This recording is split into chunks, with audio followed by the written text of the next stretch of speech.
Study IQ IAS, अब तैयारी हुई अफोर्डेबल।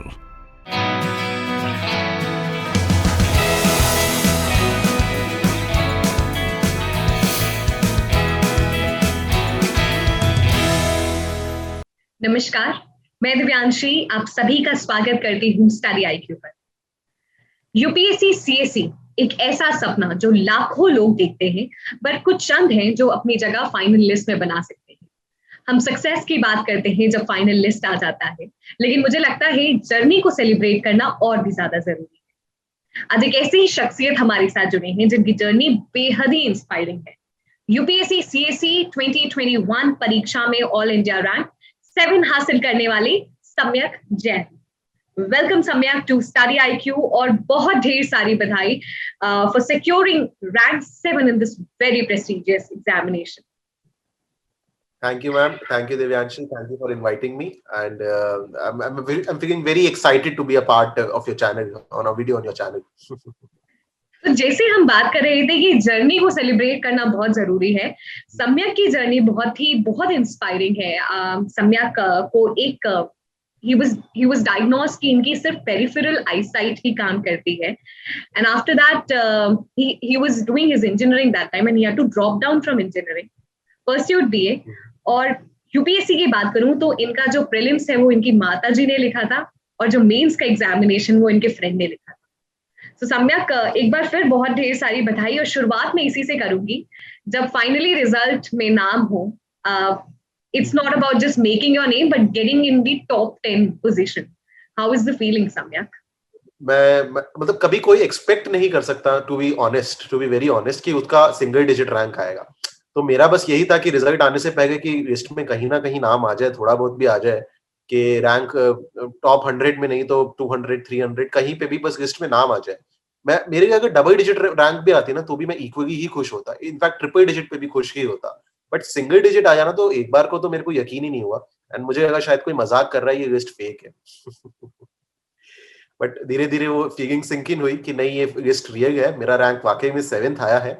एंड उसके बाद एक वही कांग्रेचुलेशंस का दौर चला, एंड है ना, फोन कॉल्स, कैमरास, इंटरव्यूज, और अभी तक बस वही चल रहा है। Dream come true. So definitely. और एक बहुत लंबा सफर तय करके आए, बिकॉज जर्नी बहुत स्मूथ नहीं थी, बहुत सारे चैलेंजेस भी थे। और जैसे हमने बात की कि पहले सिर्फ एक ऐसी डिजीज से भी आप ग्रसित थे जिनके वजह से काफी और सारे चैलेंजेस थे। तो फाइनली उन सभी को पार करके, सारी हर्डल्स पार करके आप यहाँ पे हैं, and you are inspiring a lot of India today, I would say. अरे थैंक यू मैम, ये तो मतलब मैं क्या बताऊं। अगर कोई इंस्पायर हो जाता है मेरी उस स्टोरी से तो मेरे को खुशी होगी कि अगर कोई मेरी स्टोरी सुन करके, देख करके अगर कल को यूपीएससी देता है और क्रैक कर देता है तो I think I would be very thankful कि मैं उसको इंस्पायर कर पाया। सम्यक, थोड़ी सी जर्नी और थोड़ा सा जो बैकग्राउंड था वो मैंने बता दिया। मैं चाहती हूँ थोड़ा सा आप अपने बारे में बताएं। शायद बहुत सारी चीजें मैंने छोड़ दी होंगी, लेकिन जैसे यूपीएससी की जर्नी शुरू होती है, जो बैकग्राउंड रहा है, अगर आप वहां से थोड़ा सा हमारे साथ शेयर कर सके। मैम मैंने ग्रेजुएशन किया बीए इंग्लिश ऑनर्स में दिल्ली यूनिवर्सिटी से, एंड मैं एसयूएल में था, स्कूल ऑफ ओपन लर्निंग में, बिकॉज मैं इंजीनियरिंग ड्रॉप आउट करके आया था। तो मिड सेमेस्टर में आया था, तो अगेन कोई रेगुलर कॉलेज में एडमिशन नहीं हो पा रहा था, तो एसयूएल में एडमिशन करना पड़ा, एंड आगे के 3 इयर्स मैंने वहीं से कंटिन्यू किए। और उसी दौरान मेरी ये प्रॉब्लम भी बढ़ती गई, बट फिर भी मैंने हार नहीं मानी, एंड आगे कंटिन्यू करते हुए उसके बाद मैंने IIMC, Indian institute of mass communication, new Delhi में एडमिशन लिया। वहां पे मैंने पीजी डिप्लोमा किया इंग्लिश जर्नलिज्म में, और उसके बाद वहीं से मेरे को मैं जेएनयू चला गया। जेएनयू में मैंने मास्टर्स किया PSIR में ही, जो कि मेरा यूपीएससी में ऑप्शनल भी बना। जब मैं जेएनयू में था तो मैं वहां पे लॉकडाउन लग गया, कोरोना आ गया, मार्च 2020 की बात है ये। एंड क्योंकि मेरे दिमाग में पिछले कुछ टाइम से था ही कि कभी ना कभी मेरे को यूपीएससी की तैयारी स्टार्ट करनी है, मेरे को इस तरफ जाना है, मेरा बेंड ऑफ माइंड जो है वो इस तरफ है, और शायद मेरी जो कैपेबिलिटीज हैं वो बेस्ट यूटिलाइज यूपीएससी में हो सकती हैं, IAS बन करके हो सकती हैं। तो मैंने यूपीएससी देने की सोची, और लॉकडाउन के टाइम पे क्योंकि कॉलेज का प्रेशर हट गया, कॉलेज ऑनलाइन चला गया, रेगुलर क्लासेस नहीं होती थी और एग्जाम्स भी ऑनलाइन चले गए, तो मेरे पास बहुत सारा फ्री टाइम था, जिसको मैंने सोचा कि मैं उसको बेटर यूटिलाइज कर सकता हूँ कि अगर मैं अपनी तैयारी स्टार्ट कर देता हूँ। एंड आजकल तो यूट्यूब और इन सब की वजह से इतने अच्छे मतलब आपके जैसे चैनल्स आ गए हैं कि जिनको देख करके आदमी को बहुत ज्यादा सपोर्ट मिल जाती है, जो करंट अफेयर्स वगैरह और इन सब के ही थ्रू मैंने अपनी तैयारी की। और ये मेरा सेकंड अटेम्प्ट था, मैंने फर्स्ट अटेम्प्ट अपना 2020 में ही दिया। बट तब तक मुझे पता था कि मैं पूरी तरीके से प्रिपेयर्ड नहीं हूँ, तो मेरा प्रीलिम्स नहीं निकल पाया था, क्योंकि वो एक मतलब जिसको कहते हैं कि वाटर टेस्टिंग वगैरह होता है कि आप एक बार उतर के देखना चाहते हैं कि ठीक है एक्चुअल एग्जाम होता कैसा है, एग्जामिनेशन हॉल कैसा होता है, अंदर का माहौल कैसा होता है, सब कुछ कैसा होता है। तो मैंने उसको उस तरीके से लिया था। एंड बट उसके जो लर्निंग्स थे वो मेरे लिए बहुत ही इंपॉर्टेंट थे, जो कि मैंने अपने सेकंड अटेम्प्ट जो 2021 वाला अटेम्प्ट था उसमें मैंने उन लर्निंग्स को इनकलकेट किया and I was thankfully successful. सम्यक, आपने बताया आपने जैसे जर्नलिज्म भी किया है, उसके बाद फिर मास्टर्स किया जेएनयू से, एंड देन कोविड के समय पे यू टुक अ कॉल की यूपीएससी सीसी को एक शॉट देना है। But what was your mindset, because खुद को प्रिपेयर करना कि अब इतना बड़ा एग्जामिनेशन लेना है, बहुत सारी चीजें, बहुत सारे हर्डल्स होंगे और थोड़ा सा अनप्रेडिक्टेबल एग्जामिनेशन भी है, तो व्हाट वाज योर माइंड?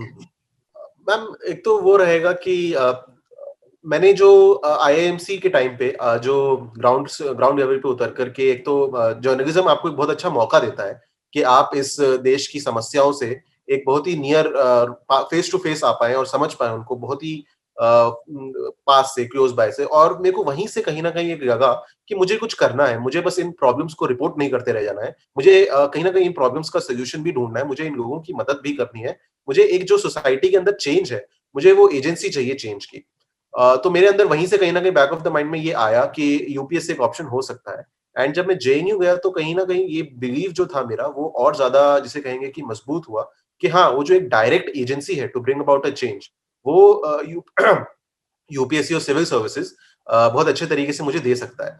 साथ ही साथ जेएनयू के अंदर क्योंकि एक माहौल ऐसा है कि बहुत सारे बच्चे वहाँ पे सिविल सर्विसेज की तैयारी कर रहे होते हैं, तो आपको एक बहुत अच्छी कंपनी मिल जाती है, जो कि मैं समझता हूँ कि बहुत ज्यादा जरूरी है सिविल सर्विसेज की तैयारी में, कि आप अकेले रह करके तैयारी नहीं कर सकते।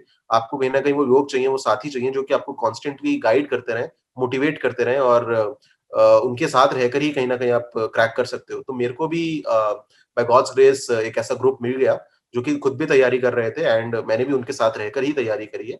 और पॉजिटिविटी रखी, सबसे बड़ी बात तो वही थी कि दिमाग को शांत रखा, पॉजिटिविटी रखी। एक ये बिलीफ मेरे से स्टार्टिंग में ही था कि हो जाएगा। मेरे को कभी भी ये नहीं लगा कि यूपीएससी बहुत ज्यादा मुश्किल है, कि शायद नहीं हो पाएगा। एक वो वाला होता है ना कि शायद नहीं हो पाएगा, कि यूपीएससी नहीं तो और क्या, कि प्लान बी क्या है, वो नहीं था मेरे अंदर। तो मैंने हमेशा उसको लेकर के बहुत पॉजिटिव अप्रोच रखी अपनी पूरी प्रिपरेशन के दौरान, कि ये नहीं तो अगला अटेम्प्ट, नहीं तो अगला अटेम्प्ट हो तो होएगा तो है ही, और मेरे से ही होगा, और किससे होगा। समित, मैं पहले थोड़ा सा समझना चाहूंगी कि जैसे आपने भी मेंशन किया था पहले अटेम्प्ट में कुछ गलतियां थी, वो एक्चुअली आपकी गाइडिंग लाइट बनी सेकेंड अटेम्प्ट के लिए। तो क्या गलतियां आपने एक्चुअली उसे एनालाइज किया और सेकेंड अटेम्प्ट में प्रॉपरली उसको रिफ्लेक्ट किया कि रेक्टिफाइड रिफ्लेक्ट किया? दिव्यांशी, एक तो आजकल का जो प्रीलिम्स है, जो यूपीएससी का अब जो प्रीलिम्स होता जा रहा है, वो बहुत ही अनप्रेडिक्टेबल होता जा रहा है। तो मेरे को ये बात समझ में आई कि मैं कोई भी सेक्शन या कोई भी एरिया छोड़कर नहीं जा सकता। जब मैं अपने फर्स्ट अटेम्प्ट में था तो मैंने अपने प्रीवियस ईयर के पेपर्स एनालाइज किए थे, तो मुझे लग रहा था कि शायद एंशिएंट से या मेडिवल हिस्ट्री से उतने सवाल ना पूछते हो, और उनको मेरे ख्याल से छोड़ करके जाया जा सकता है, या फिर उनको थोड़ा सा लाइट रखा जा सकता है। लेकिन अब की बार का अगर आप 2022 का पेपर देखेंगे तो मॉडर्न से ज्यादा क्वेश्चंस तो एंशिएंट और मिडिवल से पूछे गए हैं। तो मैं वही कह रहा हूँ कि सेकंड अटेम्प्ट में मैंने वही किया कि एक तो कोई भी एरिया को वीक नहीं छोड़ा, as far as prelims are concern, कि आपको कोई भी एरिया वीक नहीं छोड़ना है, आपको अपने सारे एरियाज कॉन्कर करने हैं। दूसरी दूसरी जो चीज मैंने मेजर चेंज लाया, वो मैंने क्वेश्चंस बहुत ज्यादा प्रैक्टिस किए। मुझे ये समझ में आया कि मैंने फर्स्ट अटेम्प्ट में शायद उतने मॉक टेस्ट्स नहीं लगाए थे, जो कि बहुत जरूरी है। कहीं ना कहीं आपको एक एक्सपीरियंस देते हैं कि हाउ टू हैंडल क्वेश्चंस। जब डिफरेंट डिफरेंट टाइप के क्वेश्चंस आपके सामने आए, तो आप उनको कैसे हैंडल करेंगे, उनकी अप्रोच क्या रहेगी, आप ऑप्शंस को कैसे एलिमिनेट करेंगे, और आप सही आंसर तक किस तरीके से पहुंचेंगे। Even if you have prepared everything, आपकी प्रिपरेशन बहुत अच्छी है, तब भी मैं ये समझता हूँ कि 100 में से 40 से 45 क्वेश्चंस ऐसे होंगे जो कि आपने पहले सॉल्व किए हुए होंगे या देखे हुए होंगे। एंड अगर आप वो सारे के सारे लगाए आते हैं और सारे के सारे सही भी हो जाते हैं, then also you score around 80 to 90 marks, जो कि आप क्लियर नहीं कर पाएंगे, कट ऑफ नहीं क्लियर कर पाएंगे।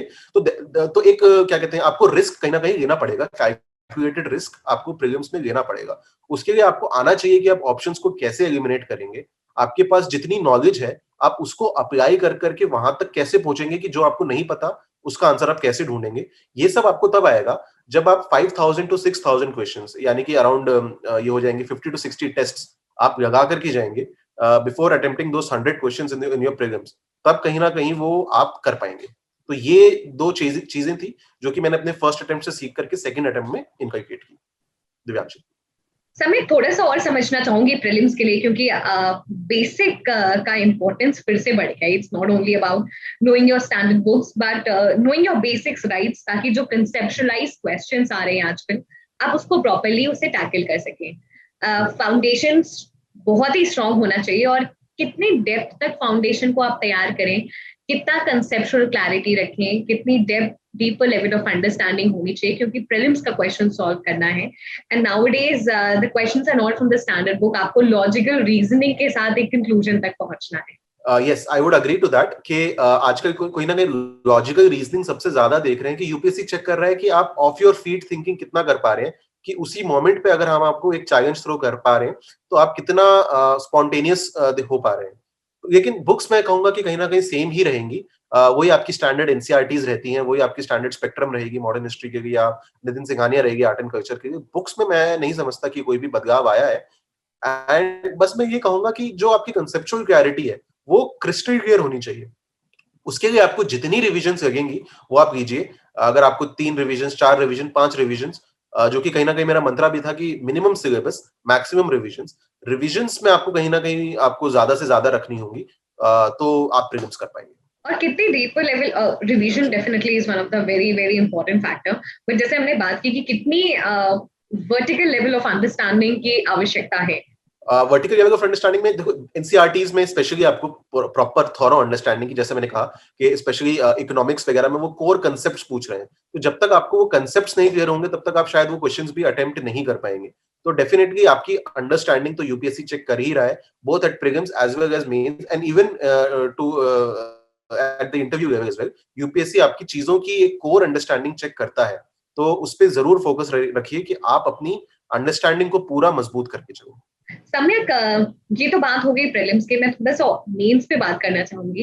एंड जैसे हमने अभी बात की कि you were identified with the disease, जिसकी वजह से थोड़े और हर्डल्स थे आपकी जर्नी में। So how were you coping up, चाहे वो नोट्स मेकिंग हो, चाहे वो रीडिंग हो? आजकल वैसे तो एक्सेसिबिलिटी पूरी हो चुकी है कि आजकल टेक्नोलॉजी इतनी एडवांस है कि सारी बुक्स आपको सॉफ्ट फॉर्म में मिल जाती हैं, कंप्यूटर के थ्रू आप पढ़ सकते हैं, कोई उसमें ज्यादा चैलेंज रह नहीं गया पढ़ने लिखने में। As far as answer writing is concern, उसमें मैं कहूंगा कि मेरी मम्मी ने मेरी बहुत ज्यादा मदद करी। मैंने ही एक प्राइवेट कोचिंग की ही टेस्ट सीरीज ले रखी थी, उसमें 30 टेस्ट थे, 30-32, एंड वो सारे टेस्ट मैं वो बेसिकली मैं डिक्टेट करता था या मैं टाइप करके भेज देता था और वो लिखती थी, एंड वो फिर स्कैन करके अपलोड करते थे एंड उससे चेक होकर के आता था। तो अगेन वहां पे मेरी मम्मी का एक बहुत बड़ा रोल रहा है, और आंसर राइटिंग की इस तरीके से मेरी बहुत अच्छी प्रैक्टिस हो पाई, क्योंकि मैंने देखा है कि जो दूसरे कैंडिडेट्स होते हैं स्पेशली मेरी कैटेगरी के, वो कहीं ना कहीं इसलिए चूक जाते हैं कि कहीं ना कहीं उनकी आंसर राइटिंग की प्रैक्टिस उतनी अच्छी नहीं होती है। तो मैं उस वे में काफी लकी रहा हूँ कि मेरे को आंसर राइटिंग की खूब खूब प्रैक्टिस करने को मिली, and all thanks to my mother.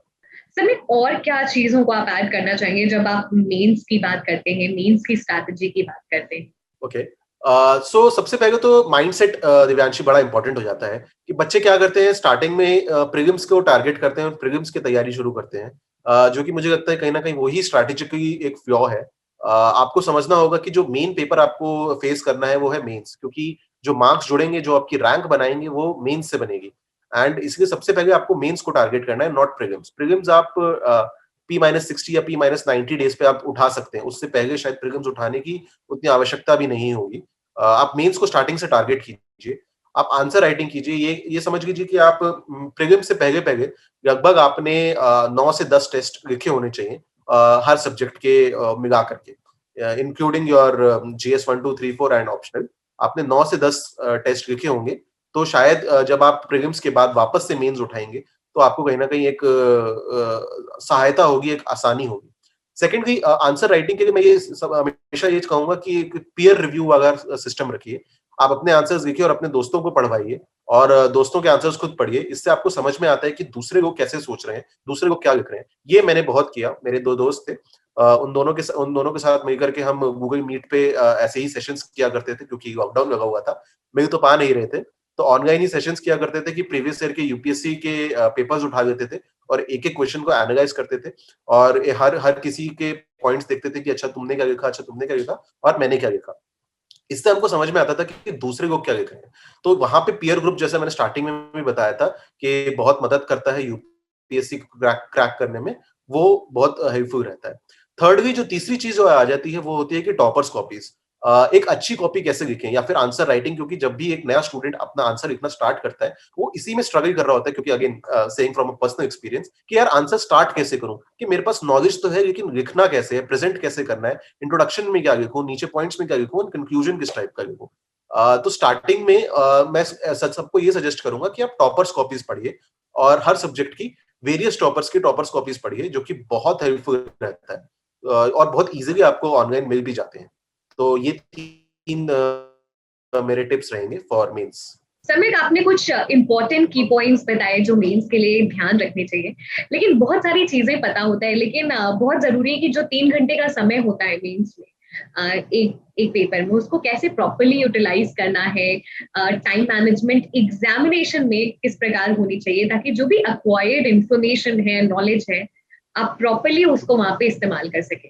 हाँ, नहीं, that's a very good question Divyanshi. Actually बहुत सारे कैंडिडेट्स कहीं न कहीं मेंस में पहुँच करके, और उनके पास नॉलेज भी होती है, बट वो क्लियर इसीलिए नहीं कर पाते हैं क्योंकि वो इन पॉइंट्स को लेकर के क्लियर नहीं होते। तो फर्स्ट ऑफ ऑल तो फिल्ट्रेशन ऑफ इन्फॉर्मेशन बहुत इंपॉर्टेंट है, कि सपोज एक क्वेश्चन पूछा गया है आयुष्मान भारत स्कीम पे, या फिर आपकी बार आया था S-400 पे।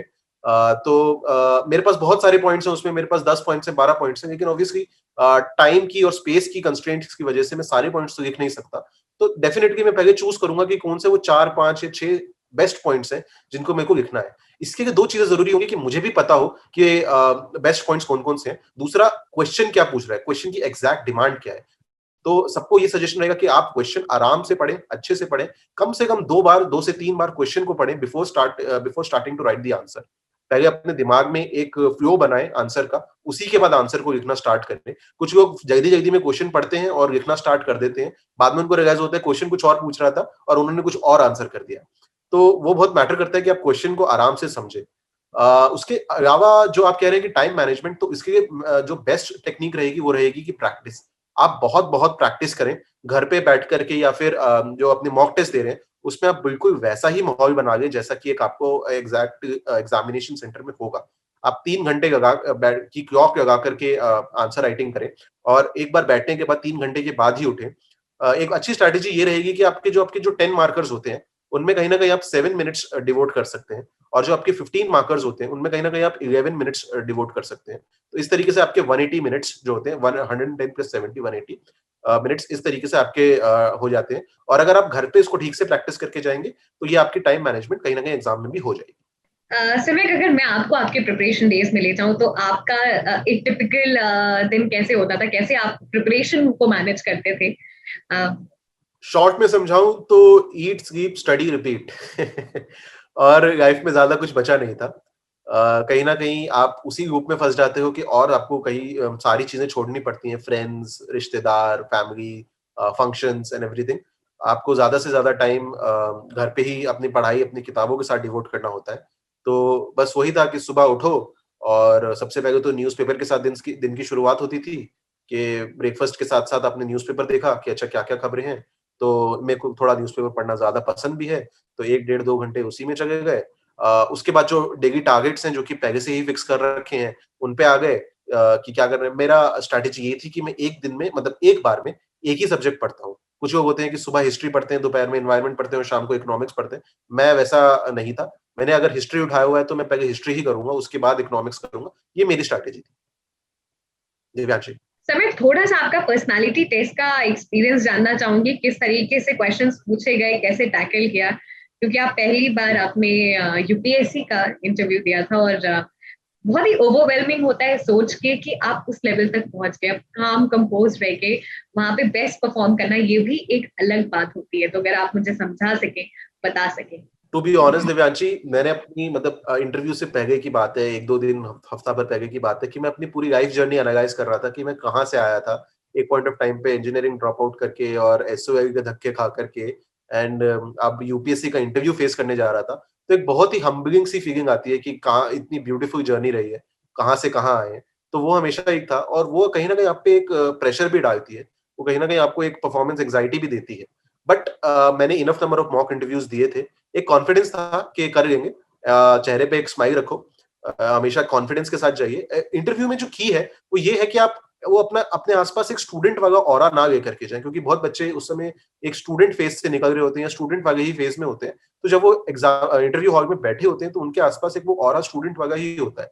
जबकि जरूरत ये है कि आप वहां पर जो ऑरा लेकर के जाएं वो एक आईएएस ऑफिसर का हो। आप अपने आप को ट्रीट करें कि आप ऑलरेडी एक आईएएस ऑफिसर बन चुके हैं। आपकी सोच, आपके कपड़े, आपकी मैनरिज्म्स, आपकी पूरी बॉडी लैंग्वेज उस तरीके से रिफ्लेक्ट करनी चाहिए that the panel is talking to group A civil servant. वो आपको बहुत मदद मिलती है। आप क्वेश्चंस को सुने आराम से, स्माइल रखें, समझें और एक आराम से जवाब दें। मेरे ख्याल से उससे हो जाता है। अगर आपको कुछ नहीं पता then that's not a big problem. आप कह दें कि sorry, I have to read upon it, and that is completely fine. जो आपको पता है आप उसको ठीक से फॉर्मुलेट करें। पॉइंट वाइज कहना चाहते हैं तो पॉइंट वाइज कह दें। और basically clarity of thought and clarity of expression, ये दो चीजें बहुत जरूरी हो जाती हैं इंटरव्यू में। अगर आपने इन दोनों चीजों को मेंटेन कर लिया देन डेफिनेटली आप यू आर 180 प्लस। सम्यक, आपने अभी जैसे मेंशन किया कि डेफिनेटली एक बहुत ही अलग सी फीलिंग आती है कि कहाँ से आए थे and now you reaching to the interview stage. कुछ ऐसा क्वेश्चन जो आप इंटरव्यू जैसे पर्सनालिटी टेस्ट कहते हैं वहां से शेयर कर सकें, समथिंग यू फील कि वो आपके शायद हाई पॉइंट था इंटरव्यू का, कैसे टैकल किया काम एंड कंपोज रह के? तो दिव्यांशी, जैसे मैंने स्टार्टिंग में बताया था कि मेरा एक जर्नलिज्म का बैकग्राउंड रहा है। तो मीडिया क्योंकि हमेशा चर्चित रहता है कि अच्छे और बुरे सभी कारणों की वजह से, तो जो चेयरपर्सन थी उन्होंने मुझसे यही पूछा कि मीडिया को लेकर के आपका क्या सोचना है कि इतने सारे मीडिया के सोर्सेज आ गए हैं और आप कहाँ से मीडिया कंज्यूम करते हैं और क्या समझते हैं। तो वहीं पे थोड़ा सा मेरे से स्लिप ऑफ टंग हो गया था। मैं जब जवाब दे रहा था तो मैंने कुछ मीडिया के लिए शायद एक सोल्ड आउट टर्म यूज कर दिया होगा, एंड वो एकदम से उस पे लपक गई। एंड उन्होंने कहा कि ये सोल्ड आउट मीडिया से आपका क्या तात्पर्य है, कि आप क्या समझते हैं कि क्या होता है सोल्ड आउट मीडिया। तो थोड़ा बहुत मैंने दाएं बाएं करके निकलने की कोशिश की, बट उन्होंने मुझे जाने नहीं दिया। उन्होंने कहा कि जवाब तो देना ही पड़ेगा। तो सोल्ड आउट मीडिया एग्जैक्टली होता क्या है। तो वहां पर मैंने बड़ा ही समझ करके, एक बड़ा ही डिप्लोमेटिक जिसको जवाब कह सकते हैं, कि मैंने कहा कि एक परसेप्शन है कि कुछ मीडिया है जो कि cahoots which is in cahoots with some corporate houses and political parties which is running stories with that bias, उनको कहीं ना कहीं आप सोल्ड आउट मीडिया कह सकते हैं। तो वहां जो मैंने संभल करके जवाब दिया, उसके बाद मेरे ख्याल से चेयरपर्सन के चेहरे पर भी एक हल्की सी मुस्कान थी, और मुझे लगता है कि वो एक हाई पॉइंट था मेरे इंटरव्यू का। समय किस तरीके से स्टडी आईक्यू आपकी जर्नी में साथ रहा है? अरे मैं क्या बताऊं, मैं आज से 3-4 साल पहले जब मैं यूपीएससी मतलब दूर से देख रहा था कि अच्छा यूपीएससी जैसी भी कोई चीज होती है, शायद हम भी किसी दिन करेंगे और क्या होता है, तब मैं सही बता रहा हूँ, मैं आपके वीडियोस देखा करता था करंट अफेयर्स से रिलेटेड स्टडी आईक्यू पे। काफी सारे तब प्रोफेसर्स थे जो कि शायद आप आजकल नहीं है। आजकल भी अंकित अग्रवाल सर हैं और आदर्श सर हैं, जिनके काफी सारे वीडियोस मैंने अभी भी देखे थे। और क्या कहते हैं, तो करंट अफेयर्स बहुत बड़े अच्छे से प्रिपेयर हो जाता है। आपको बहुत एक्स्ट्रा एफर्ट नहीं डालना पड़ता है, और आपको prelims as well as mains दोनों के लिए पॉइंट्स मिल जाते हैं। आप पॉइंट वाइज फॉर्मेट में पढ़ पाते हो। तो मुझे लगता है स्टडी आईक्यू एक not only motivational, not only guiding force रहा है, बट ऑल्सो मेरे जो मैंने कहा कि जो डायनामिक क्वेश्चन होता है उसको प्रिपेयर करने में मेरी काफी मदद करी है। I mean, I'm very glad to know that we've been part of your success story. Finally, सभी के लिए कुछ tips, suggestions, because now people are looking up to you. They're looking up to your journey, that how dynamic a journey could be, how positive a journey could be, and how positive a person could be. सो हाँ, सबके लिए tips यही रहेगा कि आप भी उतने ही dynamic, उतने ही पॉजिटिव रहिए, कॉन्फिडेंट रखिए। आपको डे वन से ही बिलीव रखना होगा। मैंने एक किताब पढ़ी थी, द सीक्रेट, उसमें ये कहते हैं कि if you have to achieve something, the first step is to believe that, कि आपको बिलीव रखना होगा कि आप बिल्कुल जरूर 100% यूपीएससी क्रैक कर पाएंगे, आप आईएएस बनेंगे। एंड अगर वो आपके अंदर बिलीफ होगा, और उसके साथ साथ अगर आप हार्डवर्क करते रहेंगे कंसिस्टेंसी के साथ, तो जरूर होगा। अगर मेरा हो सकता है तो आपका भी हो सकता है, तो किसी का भी हो सकता है। वही दुष्यंत की कुछ गायनें याद आ जाती हैं कि कौन कहता है कि आसमान में सुराख नहीं हो सकता, एक पत्थर तो तबीयत से उछालो यारो। तो सबको मैं यही कहना चाहूंगा। Ending it with a very positive note, और जैसे सम्यक ने कहा वही लाइन दोहराऊंगी कि कौन कहता है आसमान में रात नहीं, आप पत्थर तो उछाल के देखो।